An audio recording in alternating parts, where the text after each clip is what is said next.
Olá, paz a todos. Vamos à leitura de 2 versículos da Palavra de Deus para a nossa meditação. Encontramos em 2 Crônicas, no capítulo 7, os versículos 13 e 14. Está escrito assim: Se eu cerrar os céus e não houver chuva, ou se ordenar aos gafanhotos que consumam a terra, ou se enviar a peste entre o meu povo, e se o meu povo, que se chama pelo meu nome, se humilhar e orar e buscar a minha face e se converter dos seus maus caminhos, então eu ouvirei dos céus e perdoarei os seus pecados e sararei a sua terra. Esta a palavra da meditação de hoje, falando sobre oração, o elemento fundamental do avivamento. Nós estamos diante de uma palavra que, a julgar pelo momento, parecia algo sem sentido, mas as coisas de Deus não são sem sentidos. Todas elas têm o seu propósito, o seu objetivo. Tanto é que o próprio Deus, através de Isaías, lá no capítulo 55 e o versículo 11, ele deixou registrado as seguintes palavras, dizendo: Assim será a palavra que sair da minha boca, ela não voltará para mim vazia, antes fará o que me apraz e prosperará naquilo para que a enviei. Era um momento solene, um momento de festa, de alegria, de regozijo, porque o templo tinha sido terminado, tinha sido consagrado a Deus, a glória de Deus tinha se manifestado naquele templo, tudo concorria para a manifestação de Deus.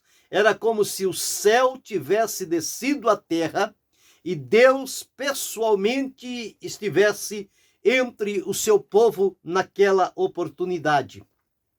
Mas as palavras de Deus, elas têm o seu objetivo.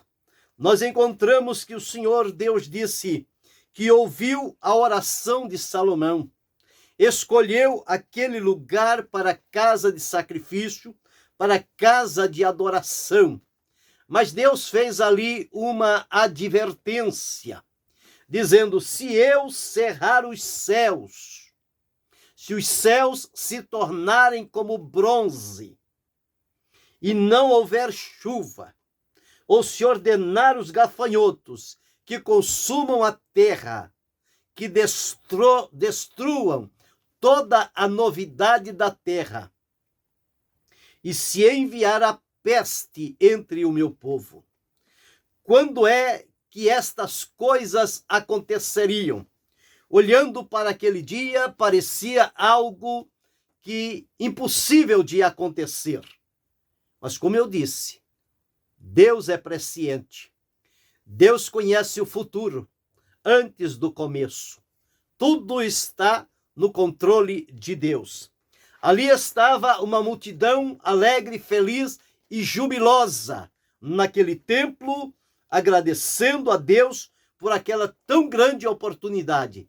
Mas Deus já anteveu que dias ou anos após aquele momento memorável e inesquecível, as coisas tomariam outro rumo. E, portanto, a advertência de Deus faz sentido. Ele diz: quando é que Deus fecha os céus? Quando é que não há chuva? Quando é que os gafanhotos vêm? Quando é que a peste domina? Quando há no meio do povo rebeldia, desobediência, ingratidão, quando o povo vira as costas para Deus e abre o coração para a idolatria, para o engano, para a mentira, para a imoralidade, para a corrupção, para tantas coisas ruins que encontram o acesso rápido ao coração das pessoas e eles se modificam da noite para o dia. Era isto que Deus estava advertindo aqui. O povo poderia não estar entendendo. A semelhança do que Jesus disse a Pedro e aos outros. O que eu digo agora vocês não entendem, mas depois vocês entenderão.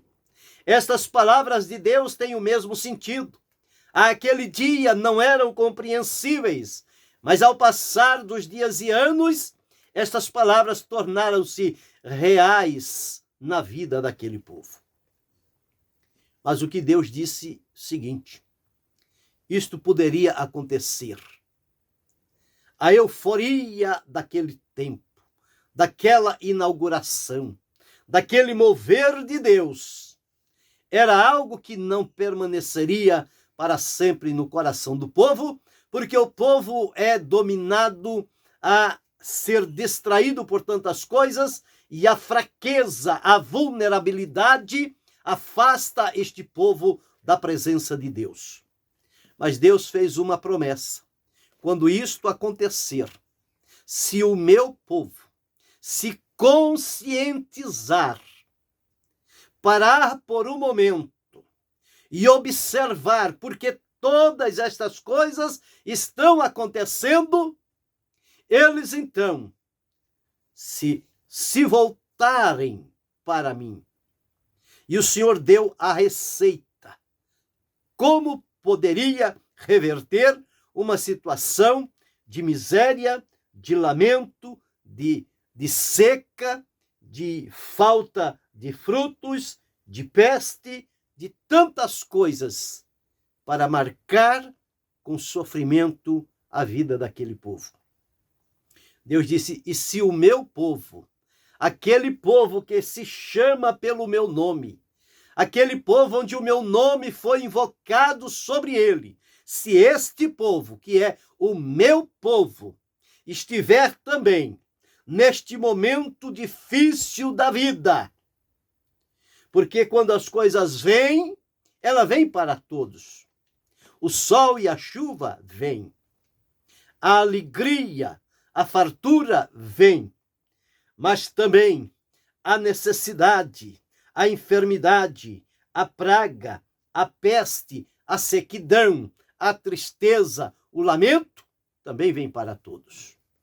Mas o que Deus disse: se o meu povo, que se chama pelo meu nome, olha o cuidado de Deus com o nome dele, que é invocado sobre nós. Ele disse: se o meu povo, e 4 coisas Deus direciona a este povo dizendo: se eles se humilharem e orarem e buscarem a minha face e se converterem dos seus maus caminhos. 4 coisas: humilhar, orar, buscar a face de Deus e se converter dos seus maus caminhos. Arrepender-se e confessar diante do Senhor. Voltar para ele o coração. Voltar os seus caminhos para Deus. 3 coisas Deus prometeu a este povo. Então, o Senhor disse: eu ouvirei dos céus,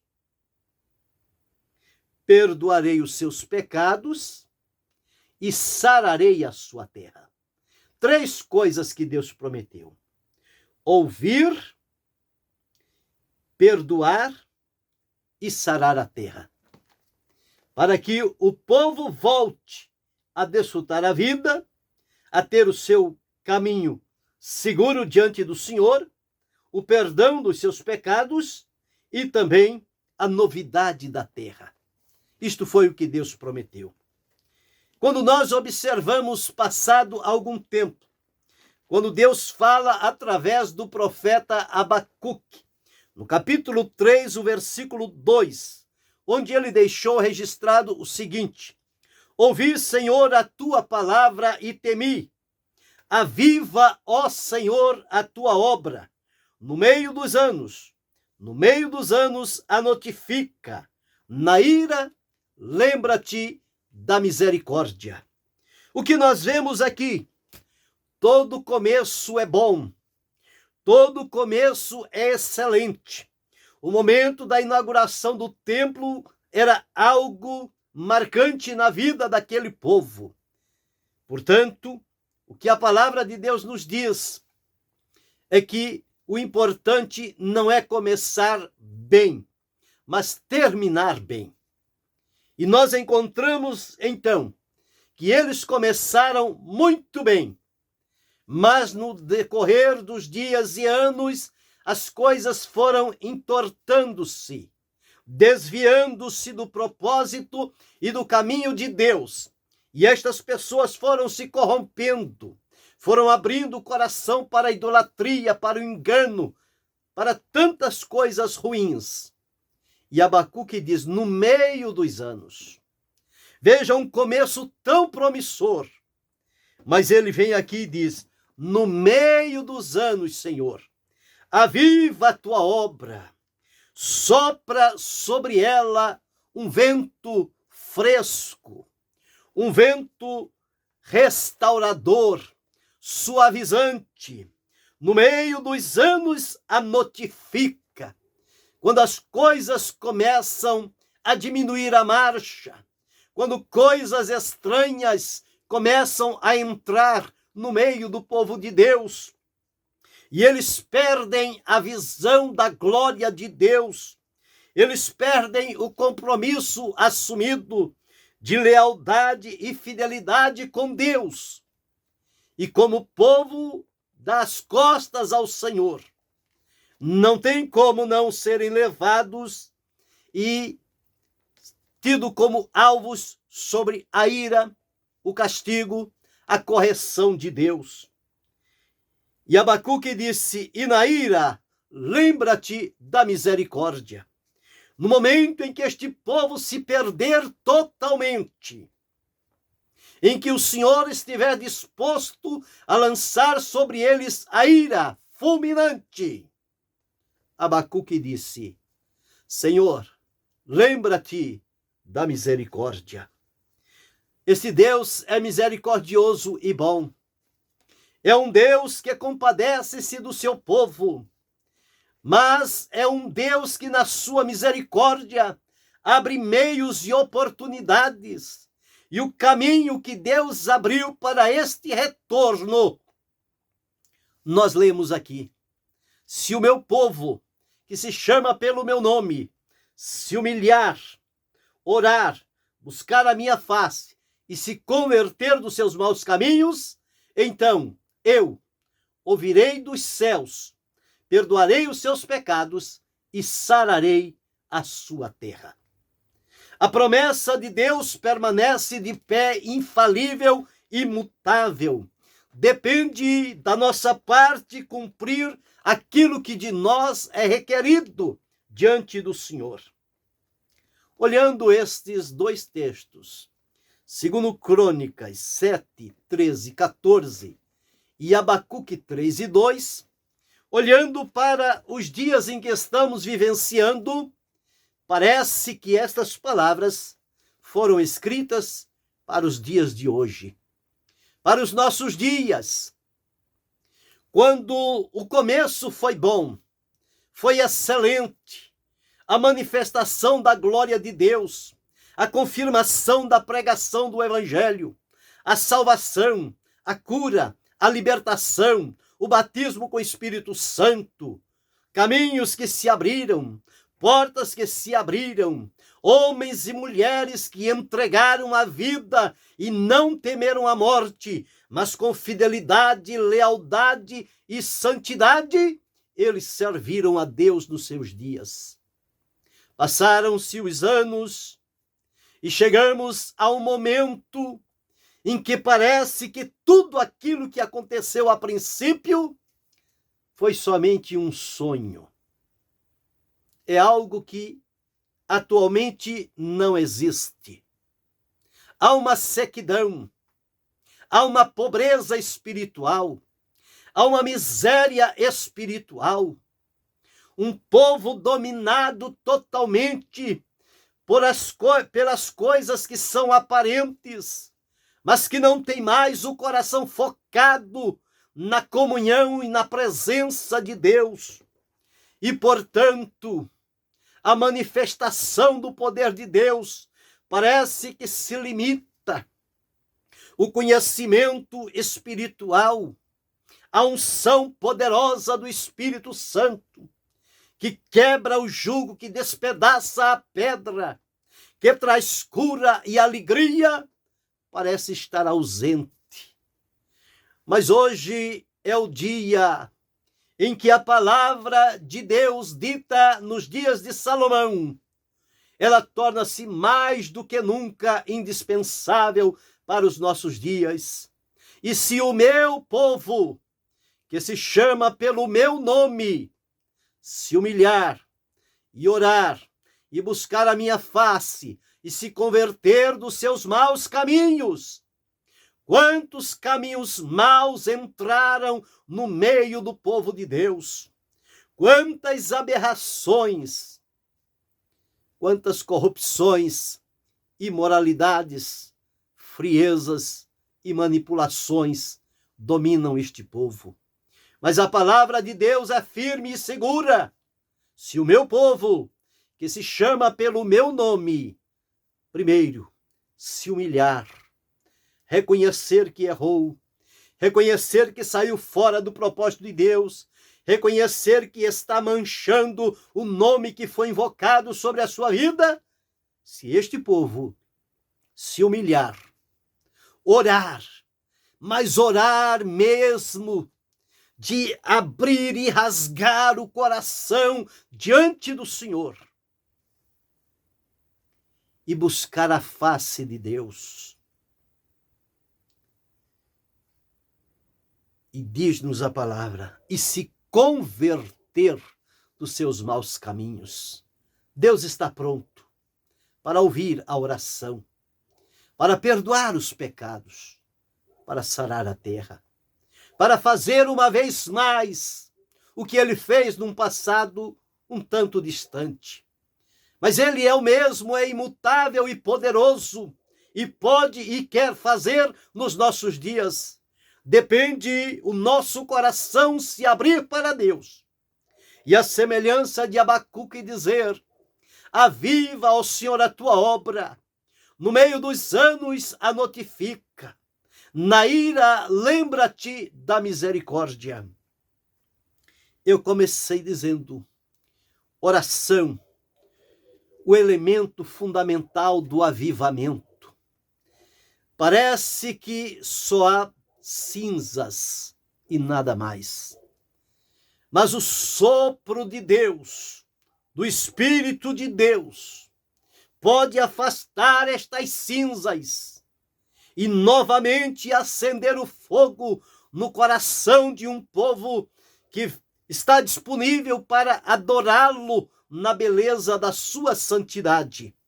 E quando isto fizer, o mover de Deus se mostrará novamente para restaurar, reconciliar, libertar, transformar e manifestar a sua glória, a sua unção no meio do seu povo.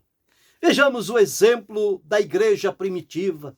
Quando começou no dia de Pentecostes, ninguém segurava aquele povo.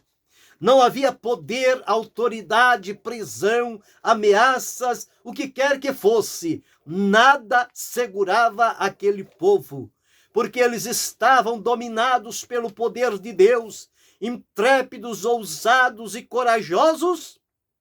Eles enfrentaram a própria morte, e dos seus lábios saíram palavras de graça, palavras que lhes ferviam o coração, porque falavam sobre a obra poderosa de Jesus. Então, para a igreja primitiva, orar representava um ato de comunhão pessoal com Deus. O verdadeiro cristão, ele não se descuida da oração, porque ele sabe que aquilo é um ato de comunhão pessoal entre ele e Deus. E nesta comunhão, Deus se revela, Deus se mostra, a comunhão nos fortalece, nos traz o crescimento espiritual, abre o nosso entendimento, abre a nossa compreensão e passamos a entender e compreender as coisas de Deus para a nossa vida. Mas também para aquela igreja, a oração era a única forma de conservar aquele relacionamento que eles adquiriram em Cristo. Sem oração, não há relacionamento com Cristo. Não tem como manter a comunhão isento da oração. A oração é a nossa aproximação com Ele. É o momento da nossa intimidade com o Senhor.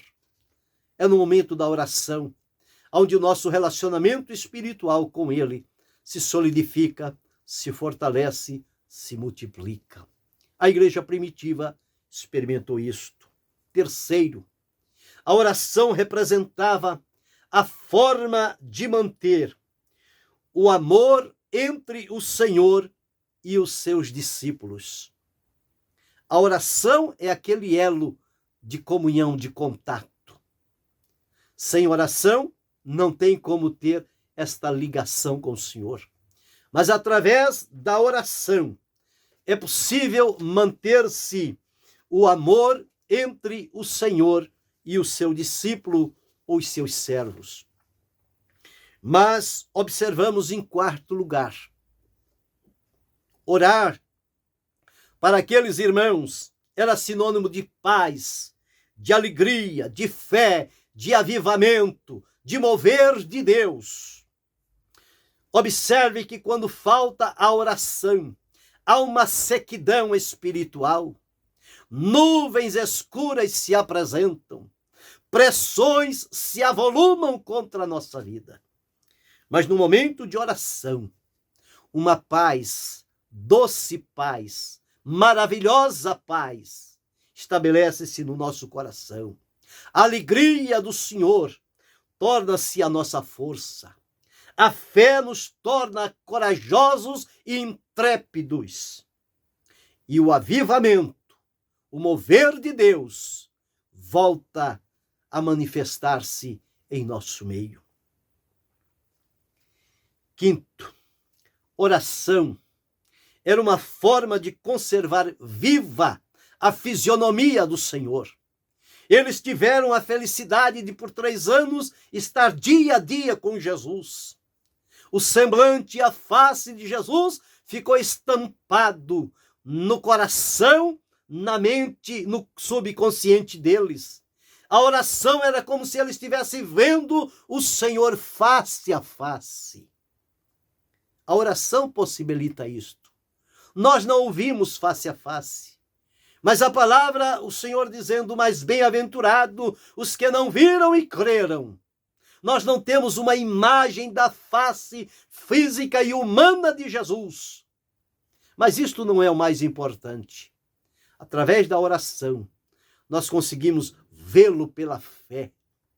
E pela fé, nós nos nutrimos espiritualmente. Sexto, a oração é o espelho da nossa verdadeira identidade espiritual. Não tem como dar aparência de uma coisa quando ela não é verdadeira.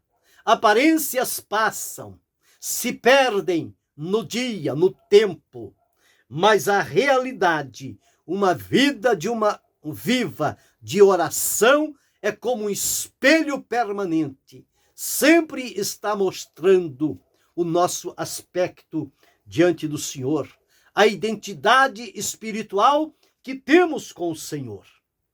Então, observamos aqui. Sétimo, a partir da oração sincera e verdadeira, começarão a despontar no meio do povo do Senhor os dons espirituais e ministeriais. E a igreja de Deus se movimenta através dos dons espirituais e ministeriais. São recursos de Deus para adornar esta igreja, para que ela cumpra fielmente o seu papel aqui na terra.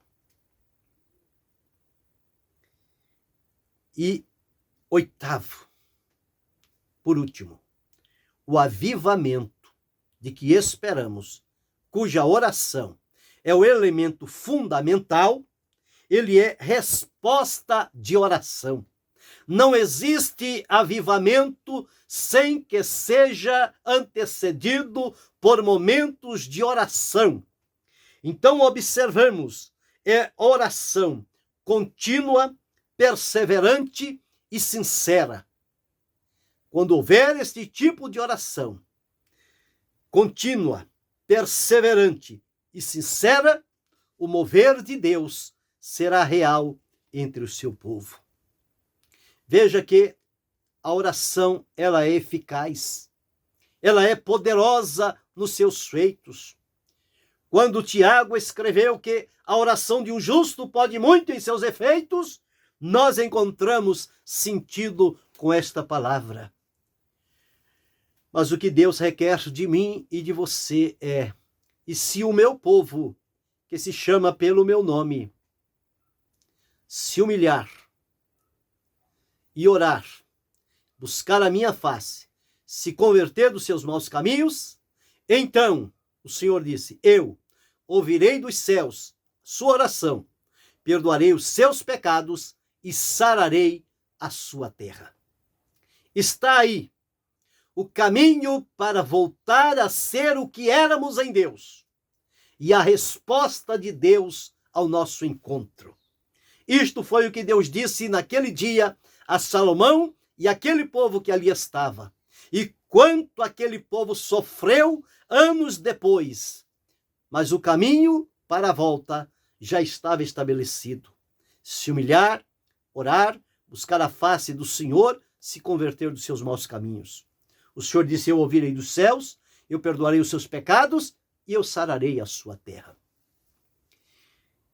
Isto faz-se necessário nos dias de hoje, em pleno século XXI, que eu, que você, que cada um de nós possamos parar por um instante e nos conscientizar da condição espiritual em que nós estamos e chegar à seguinte conclusão: é momento de voltar-se para Deus, é momento de se humilhar diante do Senhor, é momento de orar, é momento de buscar a face do Senhor, é momento de se converter, deixar as aberrações, deixar as imoralidades, deixar o pecado, a manipulação, a ostentação, a vanglória, a corrupção que tomou conta de muitas pessoas. É preciso romper com isso tudo e se converter ao Senhor e voltar a buscá-lo com a sinceridade do coração. Quando nos posicionarmos diante do Senhor, à luz desta palavra, Deus mandará o avivamento tão esperado e desejado, para que possamos continuar a caminhada e terminá-la bem na presença do Senhor. Que Deus nos ajude, que Deus tenha misericórdia de nós, mas que nós também reconheçamos quão longe temos ido e que possamos voltar ao primeiro amor, às primeiras obras, ao caminho da simplicidade, ao caminho do temor, da pureza, da verdade, da fidelidade, da lealdade, do comprometimento, de uma vida entregue ao Senhor, para que o seu nome seja glorificado e a sua obra continue o seu caminho de expansão mundo afora. Que isto marque o meu coração, o teu coração. Chegou o tempo de humilhar-se, orar, buscar a face do Senhor e se converter dos nossos maus caminhos. Deus tem coisas boas para o seu povo, mas é preciso que cada um de nós façamos primeiro a parte que cabe a nós. Depois a resposta de Deus virá sobremaneira para a vida de cada um de nós e seremos realizados para a glória de Deus. Que Deus continue abençoando-nos em Cristo Jesus, não só hoje, mas para todo sempre. Amém!